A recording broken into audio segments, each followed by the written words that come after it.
కాపాడుకుందా లౌకికవాదాన్ని, కాపాడుకుందా లౌకికవాదాన్ని. RSS BJP విధానాన్ని వ్యతిరేకించండి, RSS BJP విధానాన్ని వ్యతిరేకించండి. భారత రాజ్యాంగాన్ని కరాల నృత్యం చేస్తుంది. ఏదైతే రాజ్యాంగం కులరహిత సమాజాన్ని నిర్మించాలని ప్రబోధించిందో దాన్ని ఈరోజు కూడా ఈ పాలకులు దాన్ని ప్రోత్సహిస్తున్నారు. అలాగే మతాలని రెచ్చగొడుతూ మత సామరస్యాన్ని దెబ్బతీస్తూ పరిపాలన సాగిస్తున్నారు.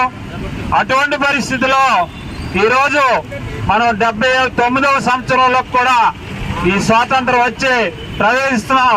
దీన్ని పురస్కరించుకొని కుల వివక్ష అందరిలో సమానత్వ సోదరభావం ఉండాలని భారత రాజ్యాంగం ఏదైతే ప్రబోధిస్తుందో దాన్ని ప్రజల్లోకి తీసుకెళ్లి ఈ దేశాన్ని మతం నుంచి, కులం నుంచి, ప్రాంతీయ భేదాల నుంచి రక్షించాలని కోరుకుంటూ ఈ నిరసన కార్యక్రమానికి విచ్చేసిన అందరికీ కుల వివక్ష వ్యతిరేక పోరాట సంఘం తరఫున ధన్యవాదాలు తెలుపుకుంటున్నాం. ప్రధానంగా భారతదేశం లౌకిక తత్వానికి అట్లాగే సామ్యవాదానికి పుట్టినిల్లు. పరమత సహనం అట్లాగే మన సాంప్రదాయం, భిన్నత్వంలో ఏకత్వంగా మనకు ఎన్నో కులాలు, మతాలు, సాంప్రదాయాలు, సంస్కృతులు ఉన్నా 75 సంవత్సరాల నుంచి మన రాజ్యాంగం మనల్ని ఐక్యంగా కట్టి ఉంచింది. ఈ ఐక్యతను దెబ్బతీయడం కోసం మన జనాల్లో చిచ్చుపెట్టి భారత రాజ్యాంగాన్ని కాదని సనాతన ధర్మం, మనువాదాన్ని ముందుకు తీసుకురావాలనే ఉద్దేశంతో బీజేపీ, ఆర్ఎస్ఎస్లు ఈ యొక్క రాజ్యాంగానికి సవరణలు తేవాలని, రాజ్యాంగం నుంచి లౌకికవాదాన్ని, అదేవిధంగా మత సామరస్యాన్ని వేరు చేయాలని, సామ్యవాదాన్ని తీసేయాలని కుట్రలు పన్నుతా ఉంది. ఆర్ఎస్ఎస్ వాదులు బాహాటంగానే దీన్ని చెప్తున్నారు. దీన్ని కుల వివక్ష వ్యతిరేక పోరాట సంఘం మనం తీవ్రంగా ఖండిస్తున్నాం. భారత రాజ్యాంగం దళితులు, గిరిజనులు, బలహీన వర్గాలు, అదేవిధంగా పేద ప్రజలకు అండగా ఉంటుంది. వాళ్ళ హక్కులు కాపాడడంలో పూర్తిగా రక్షణగా ఉంది. అలాంటి రక్షణను తొలగించడం కోసం బీజేపీ, ఆర్ఎస్ఎస్లు ఈ రోజున పేద ప్రజలకు అన్యాయం చేయడం కోసం ఈ యొక్క రాజ్యాంగాన్ని కాదని ఆర్ఎస్ఎస్ వాదులు ఈ యొక్క మద్దతు తీసుకురావాలని కుట్ర చేస్తున్నారు. ఈ కుట్రలో భాగంగానే రాజ్యాంగ సవరణకు వాళ్ళు ప్రతిపాదనలు చేస్తున్నారు. దీన్ని కుల వివక్ష వ్యతిరేకంగా ఖండిస్తున్నాం. భారత రాజ్యాంగాన్ని కాపాడుకుంటేనే దళితులు, గిరిజనులు, బలహీన వర్గాల వారికి మన హక్కులు సాధించుకోవడానికి అవకాశం ఉంటుంది, మనకు రక్షణగా నిలబడుతుందని, భారత రాజ్యాంగం వర్ధిల్లాలని, భారత రాజ్యాంగాన్ని ముందుకు తీసుకెళ్లాలని ఈ సమావేశాన్ని ఉద్దేశించి ఈరోజు ఇక్కడ నిరసన కార్యక్రమం ఏర్పాటు చేశాం. రేపు ఆగస్టు 15వ తేదీ 2025 నాటికి మన భారతదేశానికి స్వాతంత్ర్యం వచ్చి 78 ఏళ్లు పూర్తవుతున్నాయి. 79వ సంవత్సరంలో మనం అడుగు పెడుతున్నాం. ఈ సందర్భంలో, ఈ పరిస్థితిలో మన భారతదేశం ఎటువైపు వెళుతుంది, ఇక్కడ ఏం జరుగుతుంది అని మనం ఒక్కసారి సింహావలోకనం చేసుకుంటే మనం ఒక పాటలో కూడా దీన్ని మనం మాట్లాడుకోవచ్చు. శ్రీశ్రీ గారు భారతదేశానికి స్వాతంత్ర్యం వచ్చిన కొత్తలో ఒక పాట రాశారు. అది సినిమా పాట, సినిమాలో కూడా ప్రదర్శించారు. పాడవోయి భారతీయుడా, పాడవోయి విజయ గీతిగా, పాడవోయి భారతీయుడా అని దాంట్లో ఒక చరణం ఉంది.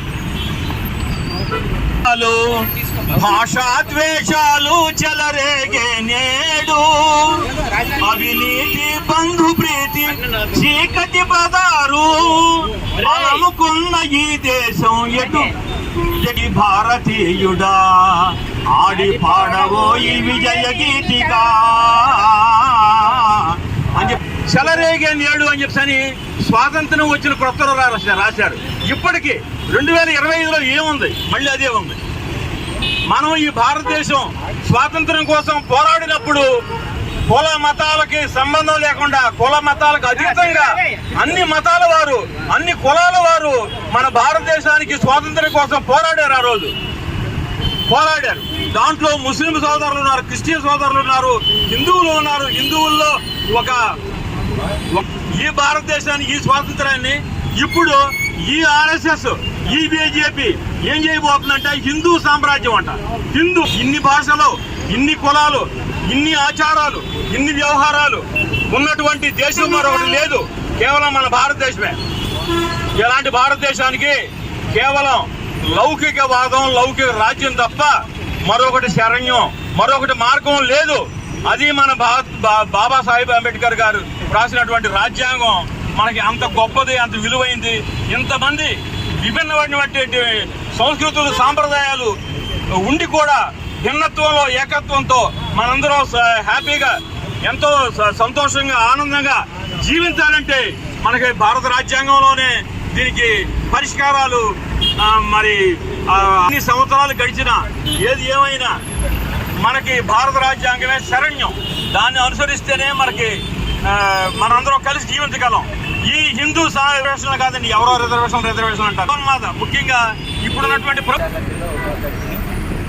స్వాతంత్రం వచ్చి 79వ సంవత్సరంలో అడుగుపెట్టాము. దేశానికి రాజ్యాంగాన్ని డాక్టర్ బిఆర్ అంబేద్కర్ దేశంలో ఉన్న పౌరులకి సమాన హక్కులు కల్పిస్తూ రాజ్యాంగాన్ని రాశారు. అంటే అలాంటి రాజ్యాంగానికి ఈరోజు ప్రమాదం ఏర్పడింది. ఆ ప్రమాదం విదేశాల నుండి కాదు, ఈ దేశంలో ఉన్నటువంటి పాలకుల వల్లనే ప్రమాదం ఏర్పడింది.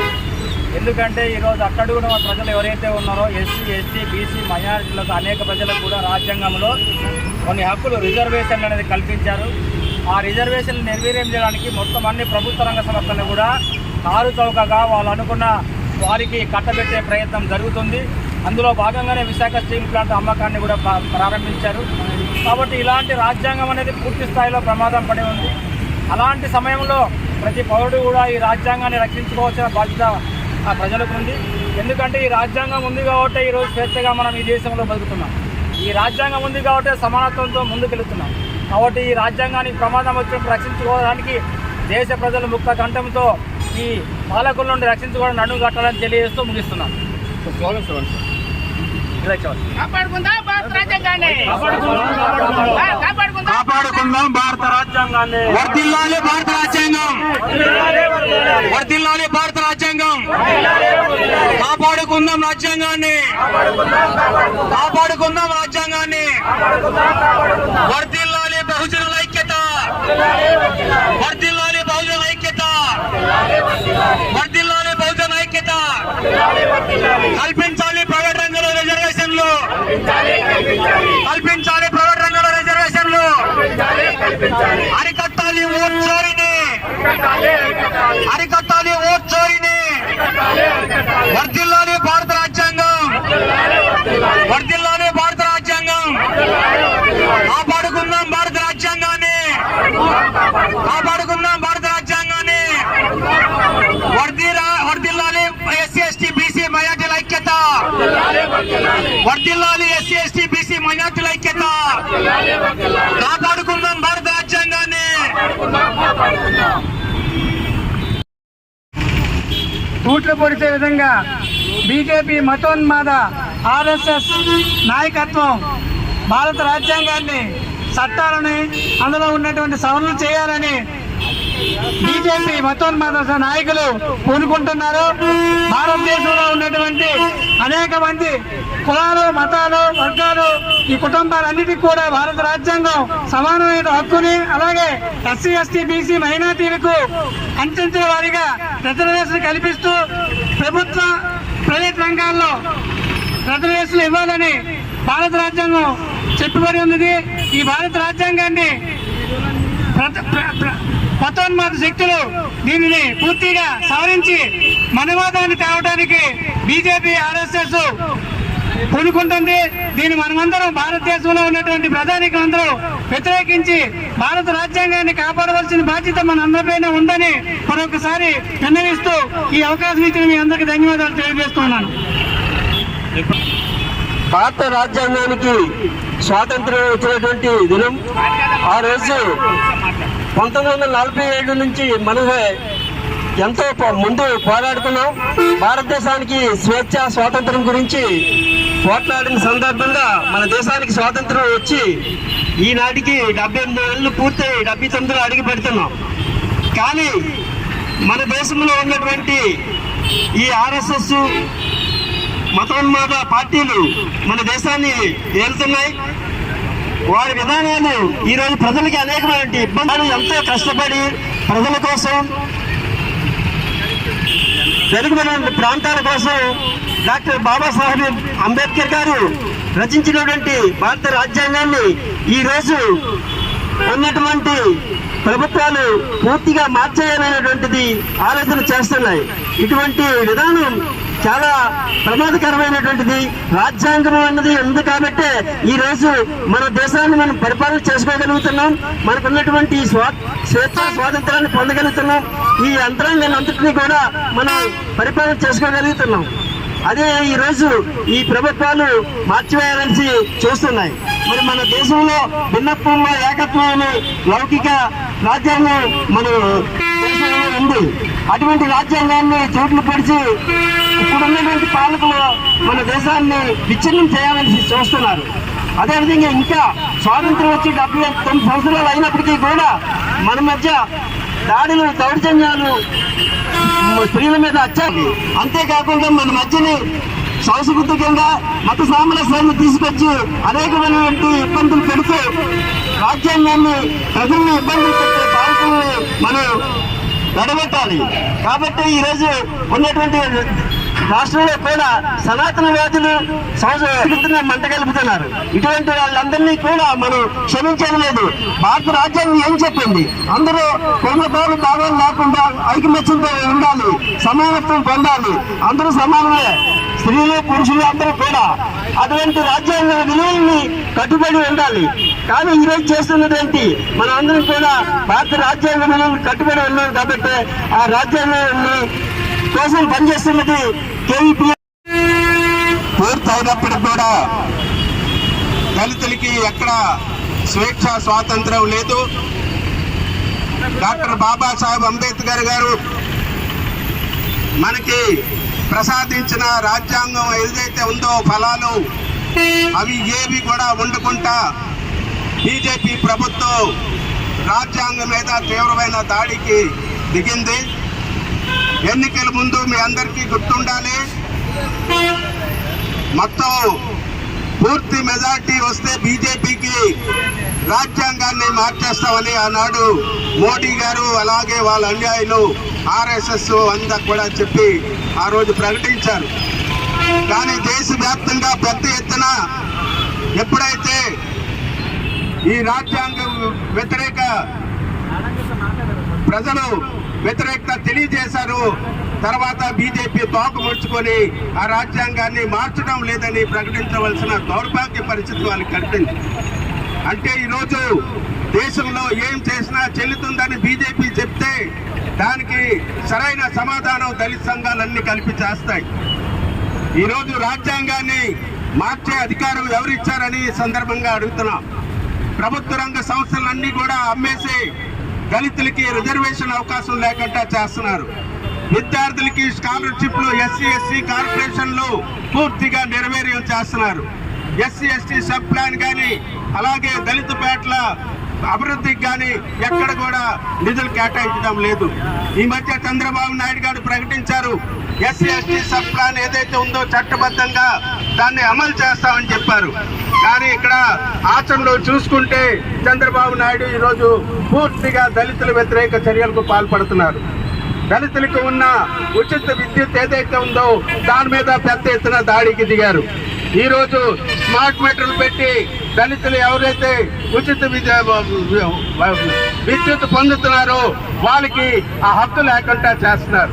అలాగే ఈరోజు ఎక్కడ కూడా పథకాలు అమలు చేయటం లేదు. ఈ సబ్ మీటర్లు స్మార్ట్ మీటర్లో వస్తే ఖచ్చితంగా ఏదైతే పిల్లలకి అమ్మ ఒడి అలాగే ఇతర పథకాలు పెన్షన్లు ఇవన్నీ వృద్ధాప్య పెన్షన్లు వితంతు పెన్షన్లు వికలాంగుల పెన్షన్లు ఇవన్నీ కూడా ఎక్కువ ఎస్సీ ఎస్టీ బీసీల్లో ఉన్న వాళ్ళకి ఈ నష్టం జరుగుతుంది. కాబట్టి ప్రభుత్వాలు ఇక్కడ చంద్రబాబు నాయుడు గారు కానీ బీజేపీ కానీ ఎక్కడ కూడా దళితులకి న్యాయం చేసే పద్ధతిలో లేరు. మోడీ ఏదైతే చెప్తున్నారో అదే ఇక్కడ చంద్రబాబు నాయుడు అమలు చేస్తున్నారు.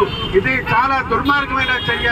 ఈరోజు మొత్తం దేశంలో ఉన్న దళిత సంఘాలన్నీ కూడా రాష్ట్రంలో ఉన్న దళిత సంఘాలన్నీ కూడా పెద్ద ఎత్తున ఉద్యమించి ఈ ప్రభుత్వ విధానాలకి వ్యతిరేకంగా రాజ్యాంగం మీద ఏదైతే దాడి జరుగుతుందో దాన్ని మనం వ్యతిరేకించాలి. అలాగే మన ప్రజాస్వామ్యం లౌకికతతో అలాగే సమైక్యవాదం ఏదైతే ఉందో దాన్ని ఎక్కడ కూడా చిక్కు చెదరకుండా ఈరోజు రాజ్యాంగాన్ని కాపాడుతూ వచ్చింది.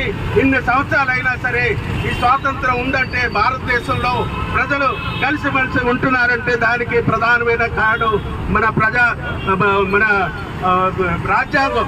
ఆ రాజ్యాంగాన్ని సర్వనాశనం చేసి కార్పొరేట్ కంపెనీలకి మొత్తం దేశ సంపదను దోచిపెట్టడానికి చేస్తున్న ఈ పన్నాగంలో మనం అందరూ కూడా గమనించాలి. అలాగే దానికి వ్యతిరేకంగా దళిత సంఘాలని ప్రజల్ని అందరినీ కూడా కూడగెట్టి రాబోయే కాలంలో పెద్ద ఉద్యమం చేయాలనేసి ఈ సందర్భంగా విజ్ఞప్తి చేస్తున్నాం. ఈ యొక్క కార్యక్రమాన్ని ముందుకు తీసుకెళ్ళ ఈ రోజుతో కాదు